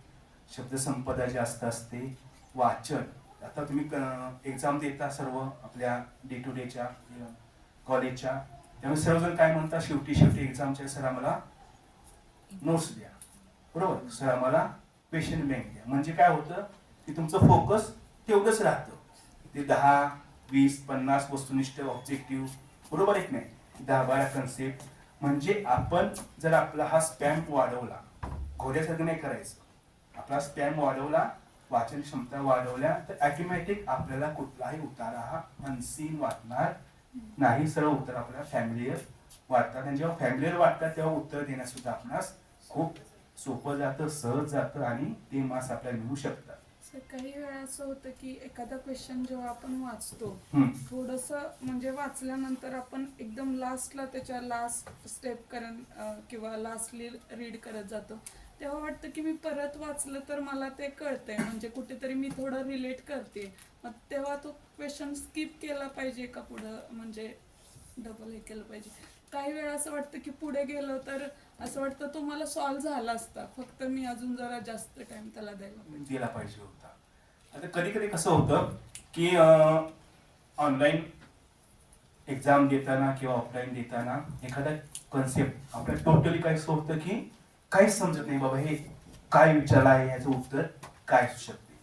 मग अशा वेळेस थोडी तुम्ही काय करू शकता, ते स्किप करू शकता. परंतु स्किप कधीपर्यंत करायचं आहे, जोपर्यंत आपण तो परिचितचं वाचन करतो किंवा तो प्रश्न सोडवतो तोपर्यंतच ते स्किप करायचं आहे. नाहीतर तुम्ही काय करणार, समजा दुसरा प्रश्न त्यातला वर वाटला, तुम्ही काय करणार की जाऊ दे आपण हे शेवटी सोडवू. मग शेवटी सोडवताना काय होतं की उतारा तर तुमच्या डोक्यातून बऱ्याचपैकी निघून गेला असतो, का तर दुसऱ्या कन्सेप्ट तुमच्या डोक्यामध्ये आलेले असतात. मग परत आपण काय करतो, अंदाजपंची आपण उत्तर देण्याचा प्रयत्न करतो. मग जरी आपल्यास त्यावेळेस थोडस ती रिवाइज करून येऊ शकत असतं तरी आपण तो स्किप केला, मग काय होतो तो आपला मास जाण्याची तिथं शक्यता असेल. तर शक्यतो स्किप करण्याच्या भानगडीमध्ये पडू नका. टोटली जर आपण क्वेश्चन पेपरचा विचार केला तर त्यातले अगोदर आपणास जे 100% क्वेश्चन येतात, बरोबर आहे की नाही, की हे उत्तर हेच असणार आहे, दुसरं उत्तर असणार नाही, ते तुम्ही काय करायचं सोडू शकाय. म्हणजे आपल्या मनामध्ये निर्माण होतं. म्हणजे कसं होते, कधी कधी आपण सोडत जातो, अरे हा खूप अवघड आहे, पुढचा पण अवघड आहे, या पुढचा पण अवघड आहे, आता पण एकही मार्क्स माझ्या हातामध्ये नाही, म्हणजे पक्का नाही की मी मिळवलाच आहे. तर असं करण्यापेक्षा जे उत्तर तुम्हाला त्यातली येतात, काही क्वेश्चन असे असतात की जे उत्तर सर्वांना येतात. असं नाही की ते 50 पैकी सगळेच क्वेश्चन अवघड असतात. काही सोपे असतात, काही मध्यम, काही अवघड, आणि अवघडच्या ठिकाणीच तुमचे मेरिट लागतं, बरोबर आहे की नाही. ह्या अवघडच्या ठिकाणीच मेरिट लागते आणि अवघडच्या ठिकाणी हे जे आम्ही आता तुम्हाला सांगितलं. आता हा पॅसेज जर नेसेच्या दृष्टिकोनात विचार केला तर 8, 10, 12वीचा एवढासा पॅसेज असतो. जर तुम्ही MPSC जर परिचय केला तर तो खूप मोठा असतो आणि त्यातली कन्सेप्ट सुद्धा समजण्यास थोड्याशा अवघड असतात. परंतु तुम्ही जी ही वाचनाची आवड आहे, वाचन रोज केलं पाहिजे, वाचन केलं तरच तुम्हाला पुढे हा पेशंट अगदी सरळ सोपा वाटणार आहे. ह्यामध्ये असं नवीन काही शिकवण्यासारखं, म्हणजे असं बाबा काय एखादी कन्सेप्ट आहे, रिसर्च ऍप्टिट्यूड आहे, बाबा हे रिसर्च ऍप्टिट्यूड म्हणजे काय, हे कसं आहे की उत्तरात प्रश्न, उत्तर पण तिथंच आहे, प्रश्न पण तिथंच आहे, उत्तर पण तिथंच आहे, फक्त ते आपण त्यापर्यंत जायचं कसं, पोहोचायचं कसं, त्यासाठी या ठिकाणी काय केलं आहे, थोडंसं इथं व्याख्यान दिलं आहे. तुमच्यामधून थोडेसे प्रश्न येऊ द्या की बाबा हे कसं करायचं, ते अजून बाकीचे विद्यार्थी असतील त्यांनी प्रश्न विचारू शकता की तुमच्या कसं आहे, हे कसं आहे कम्युनिकेट, म्हणजे एक प्रकारची की तुमच्या मनातल्या शंका जोपर्यंत येत नाही बाहेर तोपर्यंत मग आपण थोडंसं अजून वाढू शकतो. अजून काय शंका आहे की बाबा सर असं करताना काय करायचं, कसं करायचं. जसं सर आता नेटची परीक्षा देताना हिंदीमध्ये पण शब्द टफच वाटतात ते. पण आता समजा हिंदीतले जसेच्या तसे शब्द येत नसतील ना, कधी कधी समानार्थी शब्द असतील Yes. किंवा काय. कारण मी एक अटेम्प्ट दिलेला तेव्हा माझा अनुभव आहे, सवेतन अवकाश हा शब्द आला, तो मला कळलाच नाही कारण हिंदीशी माझा कधी संबंध नाही त्यामुळे. आणि तो इंग्लिश मध्ये पण कळला नाही. म्हणजे सवेतन वरून हे लक्षात आलं, वेतन म्हटलं की पगार, पण सवेतन अवकाश म्हटल्यानंतर लक्षातच आलं. मग असे बऱ्याच गोष्टी घडत असतील ना की त्यावेळेला ऍक्युरेट शब्द असण्याच्या ऐवजी तेच फिरवून. कधी कधी कसं होतं की तुमचे म्हणजे आपण म्हणतो अँटोनिम्स, सिनॉनिम्स, समानार्थी, विरुद्धार्थी शब्द जे असतात, जेव्हा तुम्ही हे कॉमन वाचन करत असता, बरोबर आहे, म्हणजे आपण जे आपण पूर्व तयारी म्हणतो, तेव्हा ती तयारी करत असताना समजावून घेऊन वाचन करणे म्हणजे काय की त्यातली कन्सेप्ट म्हणजे अर्थ, मिनिंग्स, बरोबर आहे की नाही, हेच आपण समजावून घे. त्यासाठी आपल्याकडे आता सर्वांकडे मोबाईल आहे, ऑनलाईन डिक्शनरी मोबाईलमध्ये उपलब्ध आहे, हार्ड कॉपी आपण घेऊ शकतो. म्हणजे ती कन्सेप्ट तिथंच क्लिअर करायची.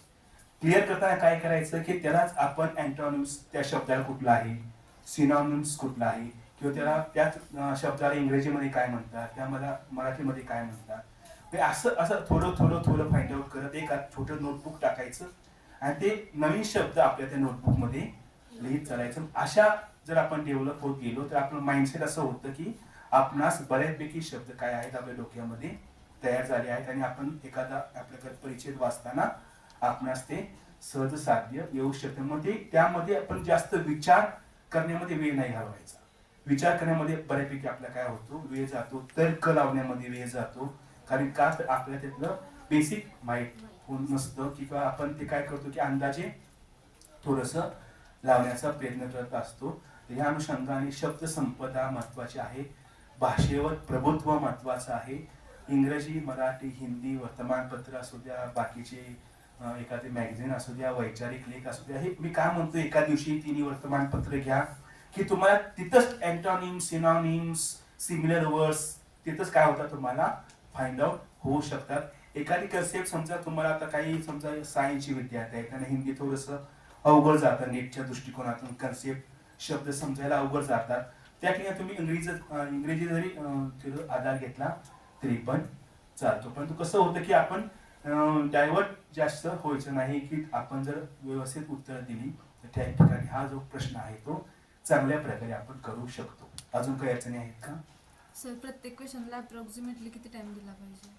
आता मी आता सांगितलं की टोटल आपण जो परिच्छेद आहे, परिच्छेद रिडिंग करणे, परिच्छेदाचे क्वेश्चन रिडिंग करणे आणि त्याची उत्तर फाइंड आउट करणे, या सर्वांना मिळून आपण जास्तीत जास्त 8 मिनिटं काउंट केला. म्हणजे बाकीच्या क्वेश्चनचा जर आपण विचार केला तर ह्यासाठी आपण जास्तीत जास्त 8 मिनिटं काउंट करणं गरजेचं आहे. मग ह्यासाठी मग एका क्वेश्चनला किती सेकंड्समध्येच आपण काय करू शकतोय, म्हणजे वेगवेगळं विभाजन करू शकतोय. का तर ह्याची उत्तरं आपल्या समोरच असतात.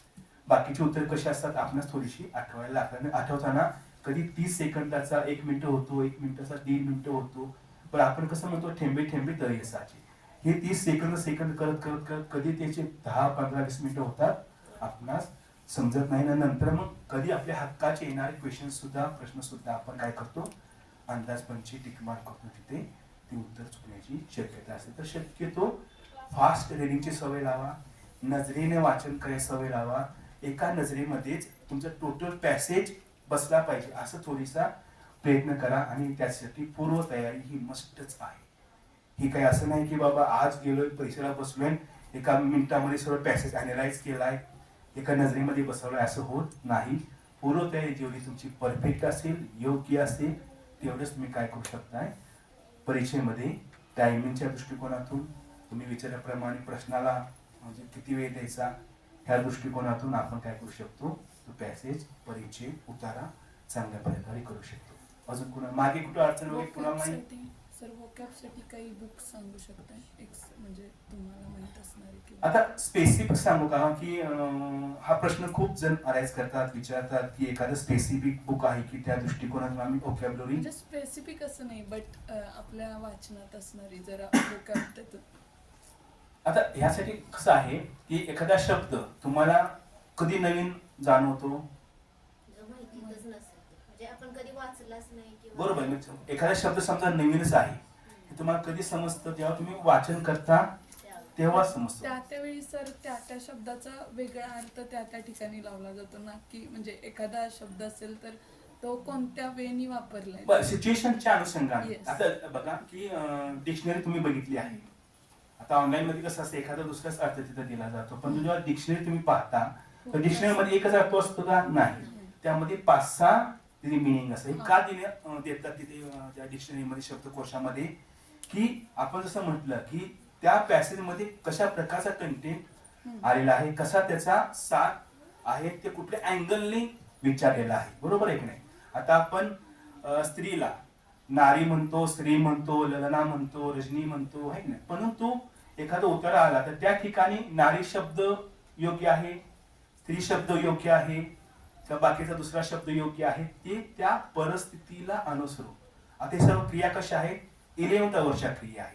त्यावेळी आपलं माइंड कसं चालतंय, आपण त्या शब्दाचा अर्थ कसा घेतोय, त्या लेखकाला त्यामध्ये काय म्हणायचं आहे, आणि त्या लेखकाच्या दृष्टिकोनातून त्या शब्दाचा अर्थ काय आहे ते समजावून घेण्यासाठी आपल्याला काय करायचं आहे, डिक्शनरी हार्ट जे आपण म्हणतो पुस्तक रूपामध्ये, ती वापरणं गरजेचं आहे, की ज्याकडून आपले हे जे वोकॅब्युलरी असते, शब्दसंपदा असते, वाढत जाते. आणि त्यामुळे आपण काय करतो की त्या शब्दाला त्या परिच्छेदाच्या अनुषंगाने जे वेगवेगळे अर्थ आलेले असतात किंवा अर्थ आपण लावू शकतो, ते ठिकाणी आपण ते योग्य प्रकारे करू शकतो. अशा प्रकारे हे उतारा वाचन, त्याची उद्देश काय आहे, त्याचं वाचन करण्यासाठी आपण काय आपल्या डेव्हलप केलं पाहिजे, त्यानंतर उतारा कसा वाचायचा आहे, स्किमिंग स्कॅनिंग कसं करायचं आहे, त्यानंतर अगोदर उतारा वाचायचा की अगोदर परिच्छेद वाचायचा, प्रश्न वाचायचे, हे आपण मनामध्ये तय केलं पाहिजे.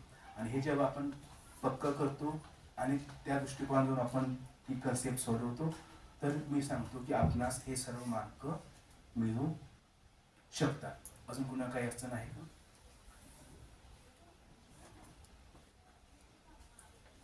आणि यासाठी कंटिन्युअस वाचन महत्वाचं आहे. असं नाही की बाबा की 4 दिवस वाचन केलं मी, मग सर 1 तास नाही 2-2 तास केलं, परंतु पुढचे 4 दिवस मी 1 मिनिट पण वाचलं नाही, असं नाही. एक हॅबिट महत्वाची, बरोबर आहे ना. जर हॅबिट आपल्या माइंडला लागली रोज 1 तास वाचायचं, तरच आपण काय करतो की आपलं मन पण म्हणतं नाही आज 1 तासानं आपण वाचन केलं पाहिजे. पण मग सर ते म्हणजे वर्तमानपत्र वाचणं ही असलीच पाहिजे का सवय वगैरे, का त्याच्या व्यतिरिक्त आपण आपल्या बाकीच्या तुम्ही गोष्टी कुठलेही वाचन करा, हां. कुठले वर्तमानपत्र मी किंवा न्यूजपेपर का सांगितलं की त्यामध्ये करंट संपादकीय जो आपण म्हणतो ते करंट इव्हेंट्सवर सगळं त्या ठिकाणी तो लेख आलेले असतात.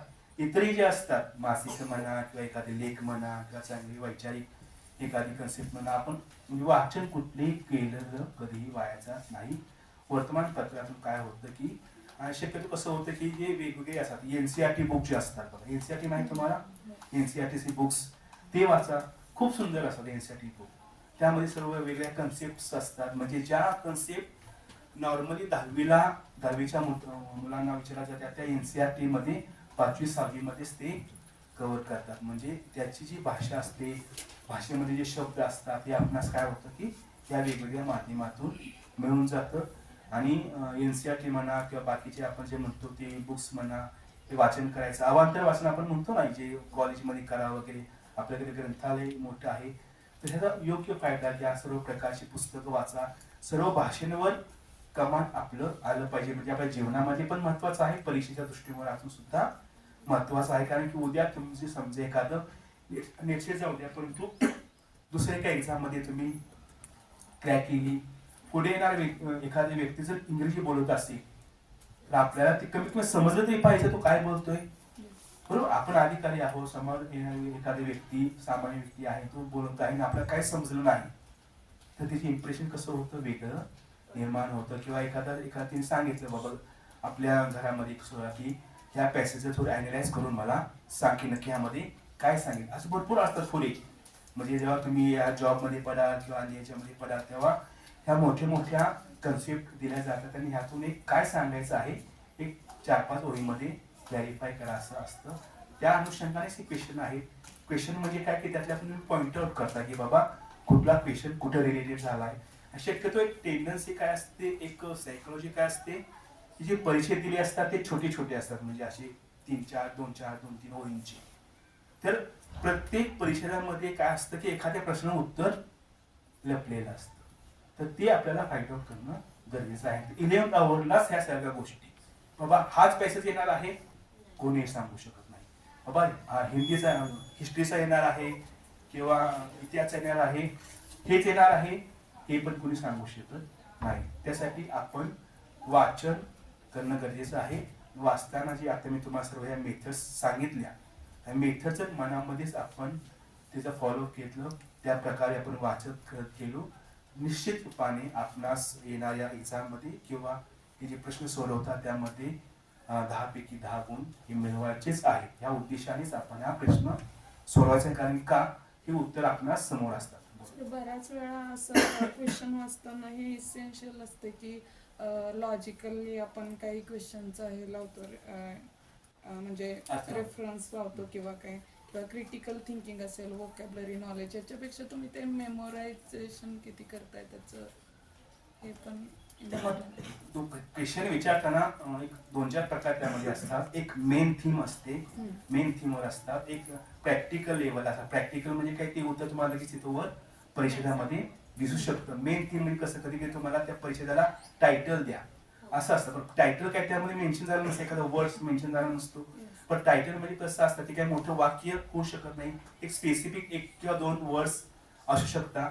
म्हणजे हे तुम्हाला कधी जाणवेल जेव्हा तुम्ही तो पॅसेज वाचल्यानंतर एक त्यातला मिनिंग तुम्ही फाइंड आउट करा, मनामध्ये त्याची एक प्रतिमा तुमची निर्माण होईल की यामध्ये हिस्ट्री विषयी किंवा छत्रपती शिवाजी महाराजांविषयी एक कन्सेप्ट सांगितली आहे. त्या अनुषंगाने तुम्ही काय करू शकाल, एखादी टायटल जे असं शीर्षक जे असतं ते तुम्ही त्या कन्सेप्टला देऊ शकाल. तर त्या अनुषंगाने थोडंसं आपण तिथे काही लॉजिक सुद्धा या ठिकाणी महत्वाचं. असं नाही की टोटल सर्वच क्वेश्चन जे आहे ते प्रॅक्टिकल आहेत, म्हणजे खाली प्रश्न वर उत्तर असं नाही. काही आपण काय करू शकतो, जसं मी म्हटलं आता की समजा ढगाळ वातावरण झालं आहे तर थोड्या वेळाने आपण पाऊस पडायचा अंदाज लावतो, म्हणजे लॉजिक लावतो. त्याप्रमाणे सुद्धा आपण परीक्षेत सोडवताना लॉजिक लावायचं आहे. आणि लॉजिक पण कसं, त्या लेखकाचा दृष्टिकोन मध्ये ठेवून आपलं लॉजिक त्याच्यामध्ये आपण सर्व प्रश्नांमध्ये म्हणते की लॉजिकली कधी कधी फाइंड आउट होत नाही की जर तो पॅसेज अंडरस्टँड झाला किंवा मेमोराईज आपण केलं तर की हा अशी कन्सेप्ट किंवा गेस पण करू शकत नाही तिथे.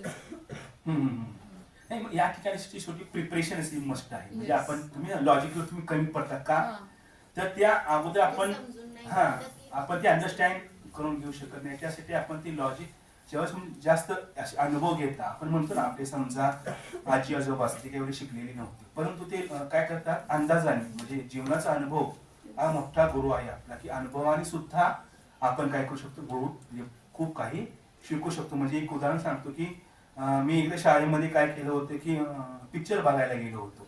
पहिले पिक्चर 3 तासाच्या थिएटरमध्ये आणि घरी न सांगता गेलेलो होतो. मग आणि गेलो, पिक्चर पाहून आलो आणि घरी सांगितलं मी मित्रांबरोबर गेलो होतो. परंतु माझ्या आजीने काय अंदाज लावला, आजी म्हणजे पाठ अशी बघितली, पाठ ओली झालेली होती. म्हणजे अंदाज काय लावला, आपण 3 तास टेकून बसतोय, घाम येणार, थोडं तरी आपली पाठ ओली होणार. म्हणजे अनुभवाने सुद्धा माणूस शहाणा होतो किंवा लॉजिकली उत्तर आपण देऊ शकतो. अशा प्रकारे या ठिकाणी हे आपलं लेक्चर संपलेलं आहे.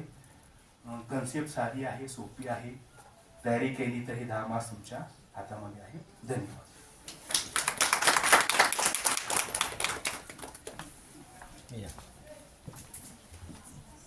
काय शंका विचारायची असली तर विचारा अजून तिकडे.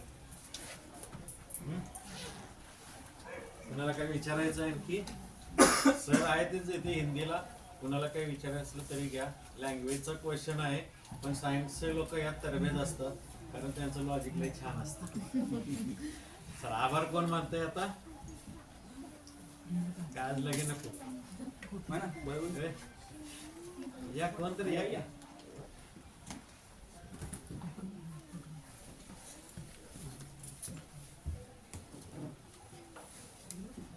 मी सरांची विद्यार्थिनीच आहे, त्यामुळं सरांचा आणि आमचा MA फर्स्ट इयर पासून संबंध आलेला आहे.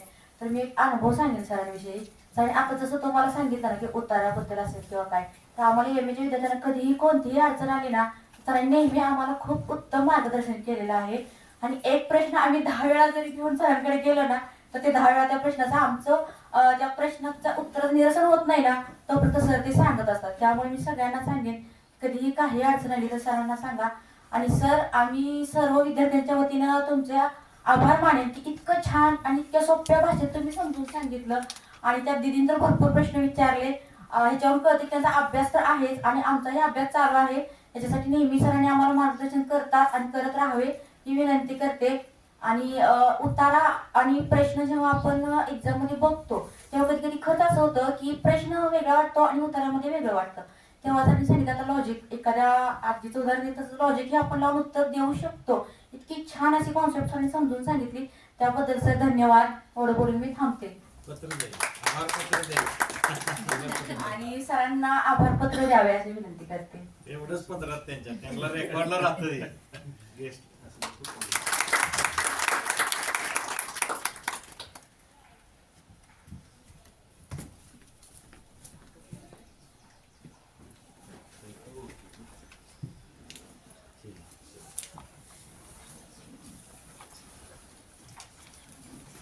हे क्लोज कर.